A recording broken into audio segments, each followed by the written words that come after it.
they diminish your sense of alert. So you receive the faction and you don't initiate your defense as a soldier.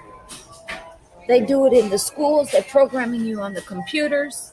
They're programming you on the phones.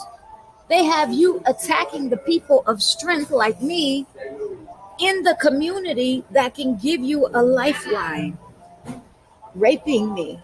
When soldiers rape other soldiers, why do they do that? Why do they do that? And that explains why they do that. They do that to demoralize the soldier. So if they pegged me as a general, I could be speaking for a general. I said, this is warlordess. We are lordess. Where is lordess? Well, if her name is lordess, she probably lives in Europe.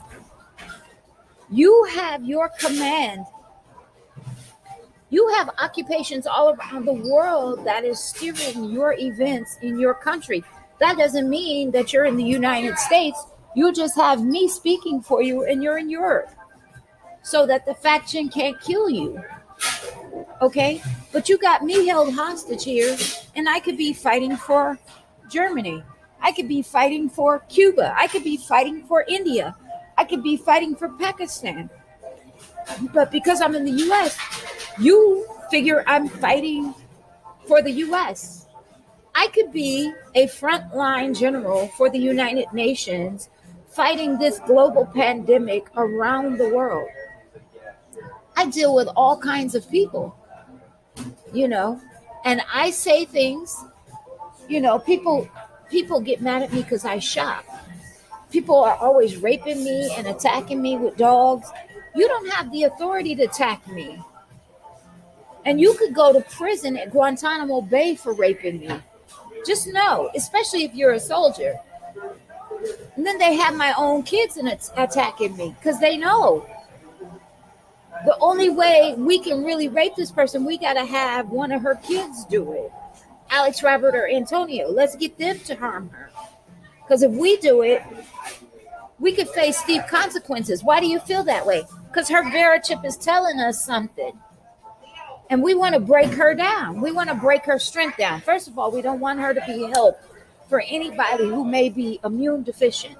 That's the first thing. The second thing is we know she's not whatever we're trying to put on her. That's the second thing. The third thing is we know that we want to attack her because she's not our ally. But if you don't see the African Union, the PLO, or the United Nations as your ally, or Geneva Conventions, volunteers, or, US Aid or whatever as your ally, then you've got a problem. You're a part of the problem of the Guise War, G-Y-S-E. Everybody's in disguise. And what they've done is they have numbed your soldiers. So they got an answer to occupations. They said it doesn't matter what soldier you bring in because we're using technology, smart devices. We're talking to them in the colleges. That's why everybody wants to go back to school because they're soldiers. They want to go back to school.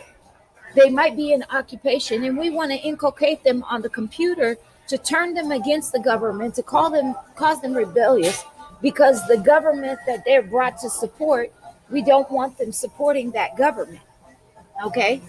And we don't want them providing a backdrop for that government, and we want to take whatever income they have in the process.